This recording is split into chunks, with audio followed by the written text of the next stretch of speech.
Bapak Ibu guru hebat. Ya, pertama-tama kita tunjukkan terima kasih kepada Tuhan karena pada hari ini karena kemurahan hatinya kita bisa berkumpul di tempat ini. Kemudian kami berdua juga mengucapkan terima kasih kepada Bapak Ibu guru yang sudah menyediakan waktunya untuk bersama-sama kami untuk mendengarkan materi hari ini tentang budaya positif. Nah, materi yang akan kami sajikan ini adalah pengenalan tentang apa itu budaya positif, kemudian bagaimana pelaksanaannya di sekolah, tentunya agar siswa-siswa kita menjadi lebih nyaman untuk ada di sekolah, dan bagaimana penerapan budaya positif untuk menyelesaikan persoalan-persoalan yang ada di sekolah dan untuk menjadikan pendidikan itu berhamba kepada peserta didik. Baik, materi yang pertama, supaya mempersingkat waktu, saya akan jelaskan sedikit tentang apa itu budaya positif. Jadi, budaya positif yaitu nilai-nilai atau kebiasaan-kebiasaan di sekolah yang berpihak kepada peserta didik agar mereka berkembang menjadi pribadi yang kritis, kemudian penuh hormat dan bertanggung jawab. Nah, budaya-budaya ini hendaknya bisa bertumbuh di sekolah agar apa? Agar sekolah itu menjadi tempat yang nyaman bagi siswa untuk belajar. Karena salah satu ciri khas lingkungan pendidikan yang baik bagi siswa yaitu lingkungan pendidikan yang di dalamnya penuh dengan budaya positif. Seperti itu.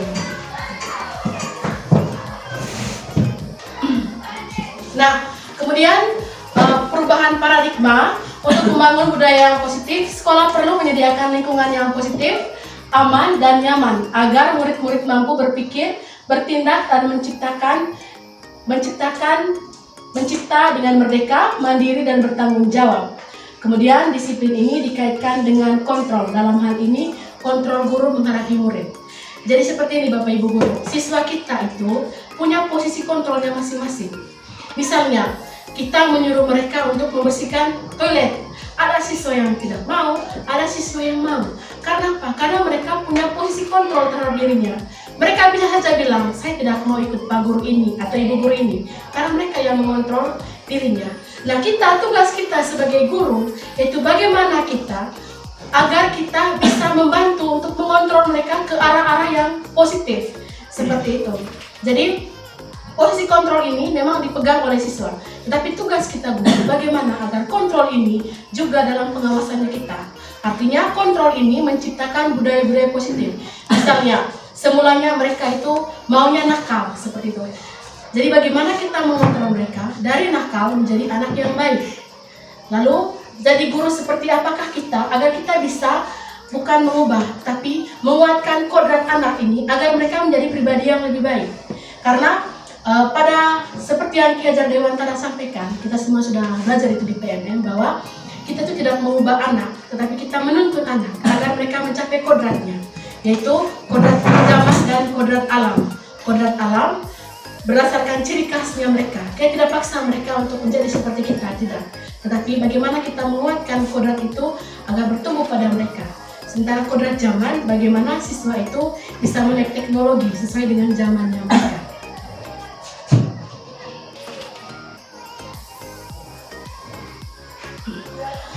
Nah, tujuan pendidikan menurut Ki Hajar Dewantara.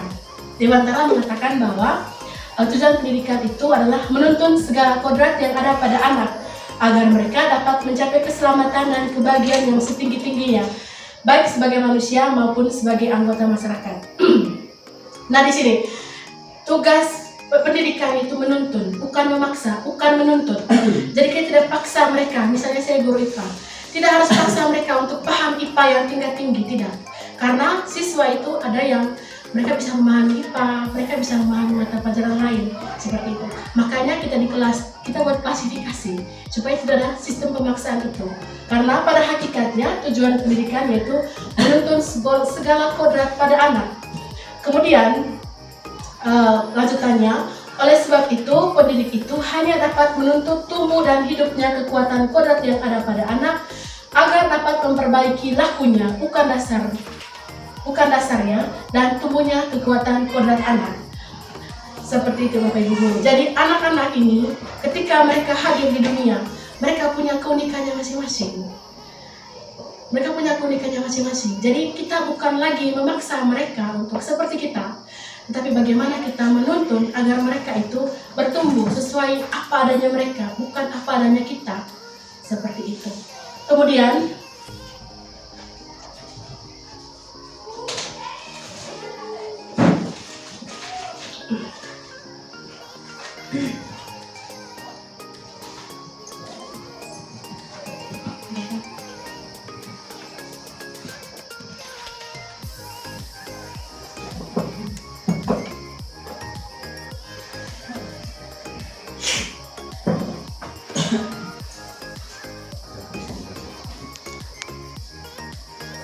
baik, mungkin sejauh ini ada Bapak Ibu yang mau bertanya tentang kodrat anak, kemudian tujuan pendidikan menurut Gereja Dewantara. Karena biar saya lanjutkan materinya.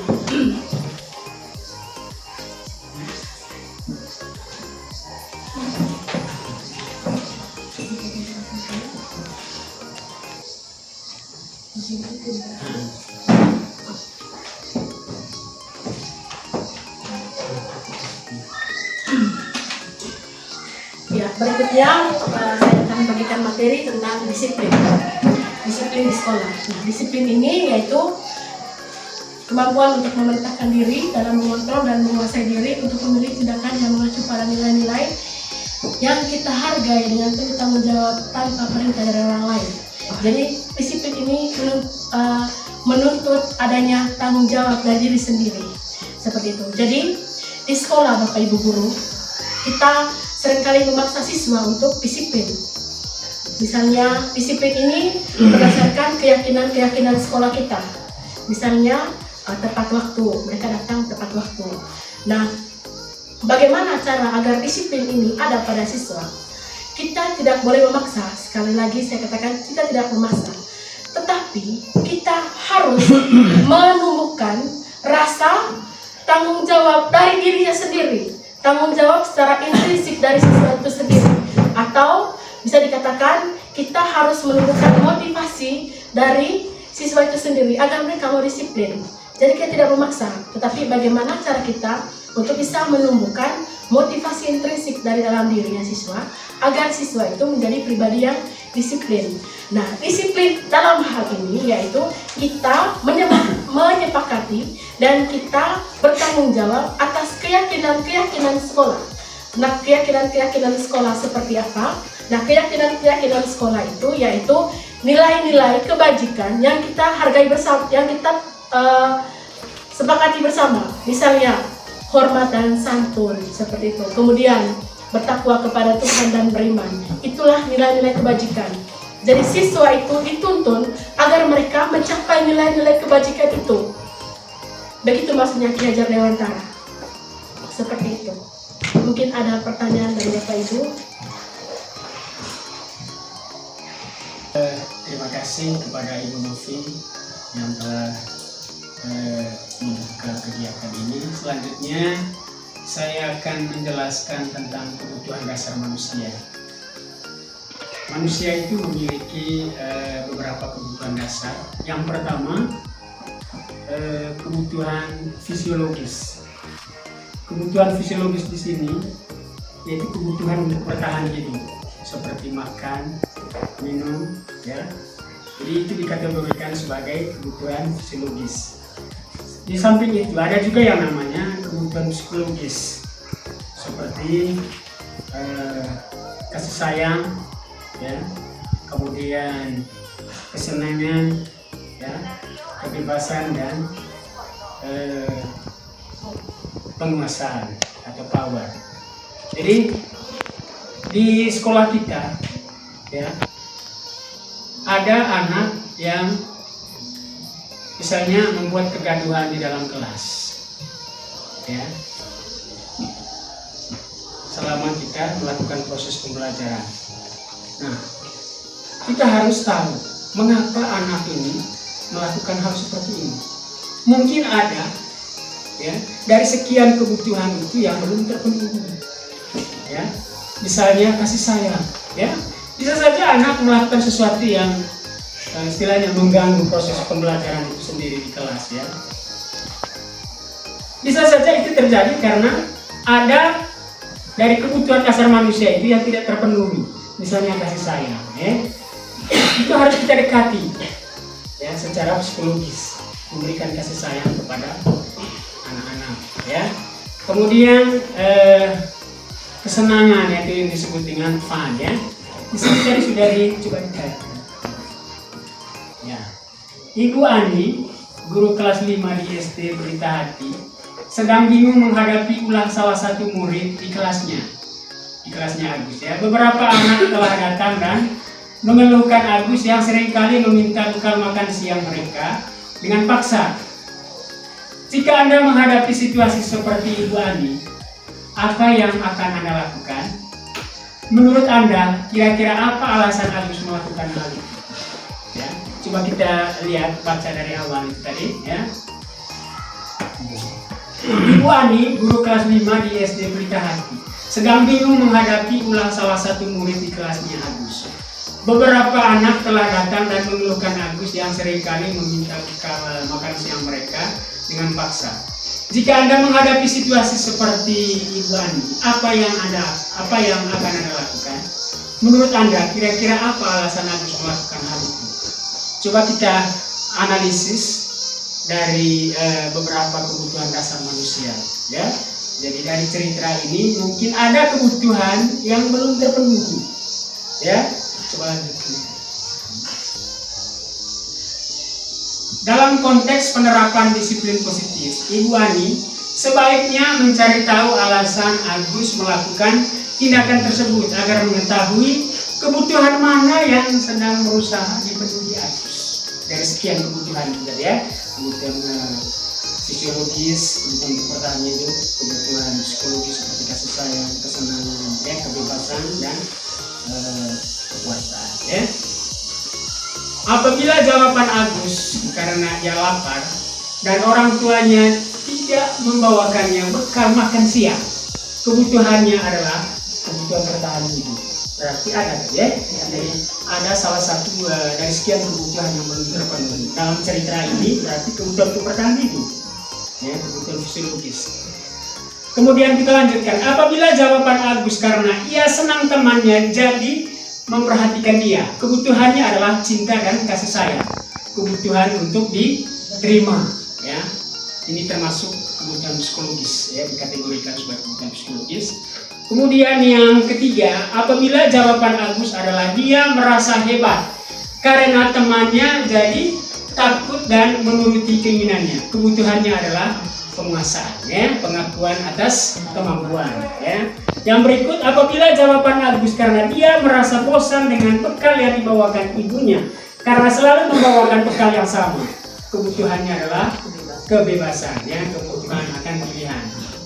Dan yang selanjutnya, apabila jawaban Agus adalah karena iseng saja dan dia menikmati ekspresi wajah temannya yang kesal karena diambil makanannya, kebutuhannya adalah kesenangan, ya. Kemudian selanjutnya, setelah kita mempelajari tentang yang namanya kebutuhan dasar manusia, gitu, ya, ada kebutuhan fisiologis dan kebutuhan psikologis yang saya sudah jelaskan tadi. Selanjutnya, seorang guru memiliki peran tersendiri, ya. Seorang guru memiliki peran tersendiri dalam melaksanakan tugasnya sebagai seorang guru. Pertama, ada yang namanya penghukum, posisi kontrol penghukum. Kira-kira seperti apa itu contohnya yang namanya penghukum? Mungkin ada teman yang tahu. Awas ya kalau kamu tidak melakukan itu, ya. Itu salah satu bentuk dari yang namanya posisi kontrol penghukum, ya. Jadi kalau ini kita gunakan di dalam proses pembelajaran di kelas, anak itu pasti merasa marah, otomatis dia marah, ya. Kalau kita terapkan posisi kontrol seperti ini, dia pasti jengkel dengan kita, ya. Dan cirinya apa? Menggunakan nada yang tinggi. Awas ya kalau kamu tidak melakukan tugas ini, ya. Kemudian ekspresi atau bahasa tubuhnya, awas ya kemudian matanya melotot gitu ya, itu ciri-ciri dari penghukum. Kemudian pembuat merasa bersalah. Seperti apa nih pembuat merasa bersalah? Ya. Ciri-cirinya biasanya menggunakan suara yang lembut, tetapi membuat orang tidak merasa nyaman atau bersalah bahkan merendahkan diri. Itu bagus, Bapak sangat kecewa sekali dengan kamu. Ya, karena kamu tidak datang ke Bapak. Itu salah satu ciri yang namanya pembuat merasa bersalah. Ya. Kemudian teman, kita bisa terapkan posisi kontrol teman ini, tetapi itu akan terjadi hal-hal yang negatif. Kenapa saya mengatakan demikian? Misalnya murid itu kita perlakukan sebagai teman, yang terjadi itu pasti bahasanya ramah, suka bercanda, ya, suka bercanda itu sudah jelas, ya. Kita memberikan tugas kepada murid, tetapi kalau kita memperlakukan murid itu sebagai teman, bisa saja anak tidak mengerjakan tugas itu karena dia menganggap kita itu sebagai teman. Kalau saya tidak melakukan, itu tidak apa-apa, tidak ada hukumannya.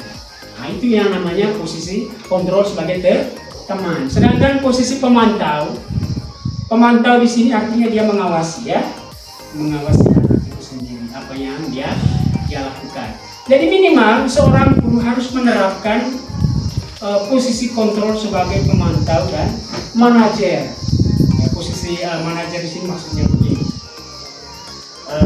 panggil anak itu kalau misalnya dia melakukan kesalahannya, dia panggil anak itu ke kantor dan menanyakan, ya, alasan kenapa anak itu melakukan hal seperti itu dan solusinya. Ya, memberikan solusi. Guru itu harus memberikan solusi, ya. Jadi panggil anak yang membuat kesalahan, misalnya di dalam kelas selama mengikuti pembelajaran, panggil ke kantor, kemudian kita tanyakan kira-kira alasan kamu mengapa kamu melakukan hal seperti ini, dan kita berikan solusinya. Nah, itu yang disebut dengan posisi kontrol sebagai manajer. Tetapi perlu saya tekankan, di dalam menjalankan tugas kita sebagai seorang guru, kita harus terapkan yang namanya posisi kontrol minimal sebagai pemantau. Dan yang ditekankan lagi adalah posisi kontrol manajer. Kalau yang namanya penghukum itu istilahnya tidak usah diterapkan, ya. Sebagai penghukum, kemudian pembuat merasa bersalah, dan posisi kontrol sebagai teman. Jadi minimal kita terapkan posisi kontrol sebagai manajer atau minimal sebagai pemantau.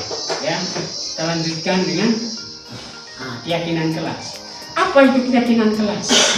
Keyakinan kelas itu seperti yang dijelaskan oleh Ibu Novi, itu berkaitan dengan nilai-nilai kebajikan yang dibuat oleh kelas itu sendiri berdasarkan kesepakatan guru dengan murid. Tujuannya apa? Untuk menumbuhkan motivasi dari dalam diri anak. Ya, motivasi dari dalam diri anak. Kemudian misalnya, ini selalu mengembalikan buku ke tempatnya. Berarti keyakinan kelasnya apa? Tanggung jawab. Berarti keyakinan kelasnya adalah tanggung jawab. Kemudian dilarang mengganggu orang lain. Berarti keyakinan kelasnya apa? Menghormati orang lain dan diri sendiri. Kemudian yang ketiga, hadir di sekolah 15 menit sebelum pembelajaran dimulai. Apa itu? Menghormati orang lain. Apa itu? Komitmen pada tujuan, ya. Dilarang melakukan kekerasan. Itu berkaitan dengan keselamatan, menghormati orang lain. Dilarang menggunakan narkoba. Itu berkaitan dengan kesehatan.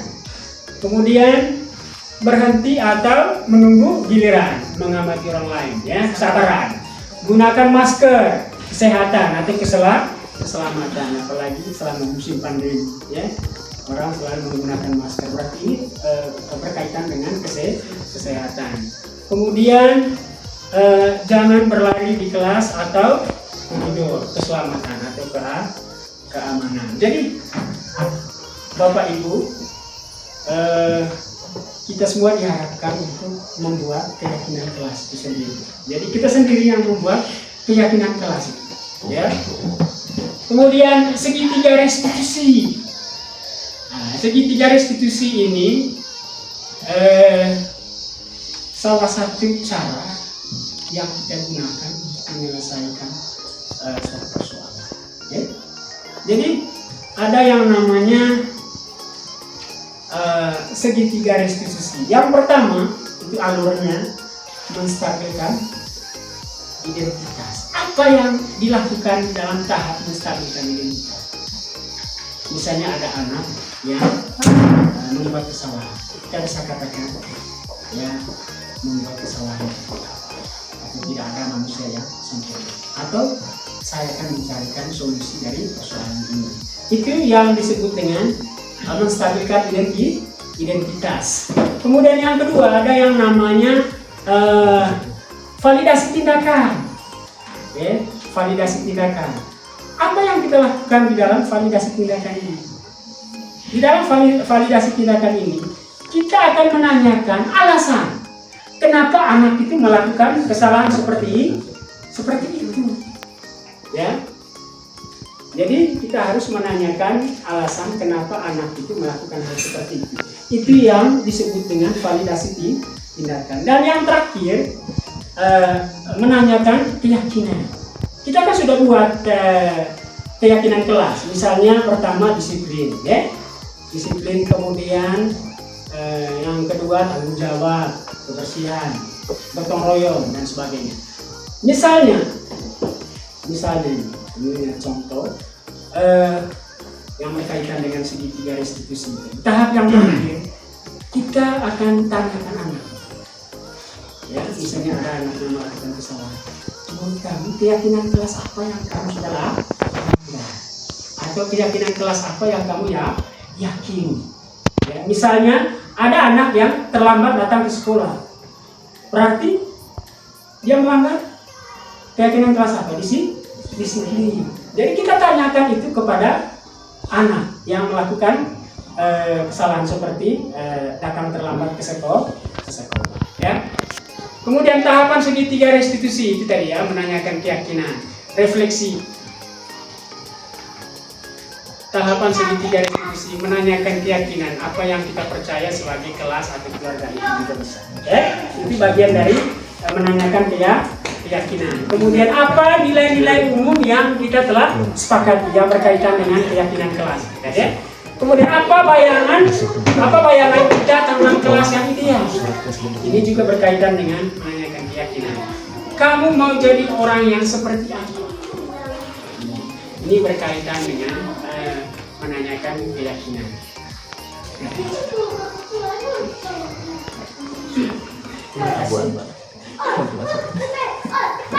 Ibu guru, sekian materi kami hari ini.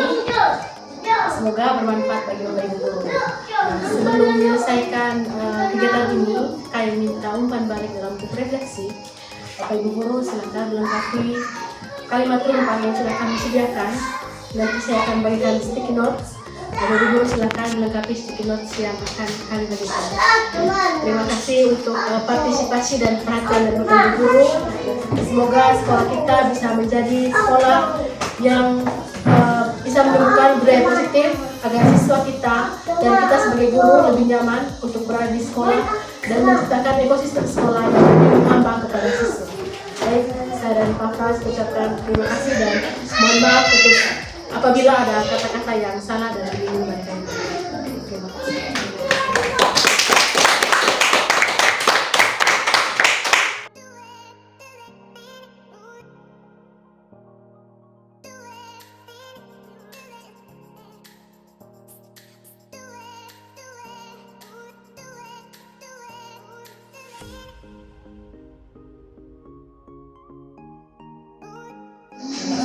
Baik, kali lalu kita sudah sama-sama menyusun tentang kesepakatan kelas. Semuanya dipatuhi? Ya, Ibu. Ya, Ibu. Kita belajar bersama-sama supaya mematuhi kesepakatan yang sudah kita buat. Nah, kalau yang kali lalu itu kesepakatan kesepakatan kelas hari ini tentang keyakinan kelas. Nah, kalau keyakinan itu lebih singkat dari kesepakatan, ya. Kalau kesepakatan kayak lalu datang tepat waktu, berarti keyakinannya disiplin, gitu. Nah, dari kesepakatan kelas yang sudah kita buat, maka ini adalah keyakinannya. Misalnya, kesepakatan yang pertama apa? Berdoa? Berdoa sebelum dan sesudah belajar. Keyakinannya apa? Kemudian yang kedua, keyakinan kelasnya? Baik. Yang ketiga, keyakinan kelasnya? Lalu yang keempat, keyakinan kelasnya? Kemudian yang kelima, keyakinan kelasnya?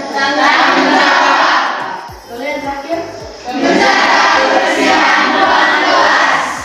keyakinan kelasnya? Jelas ini? Berarti ini dipatuhi bersama. Baik, terima kasih. Sampai jumpa di pertemuan berikutnya.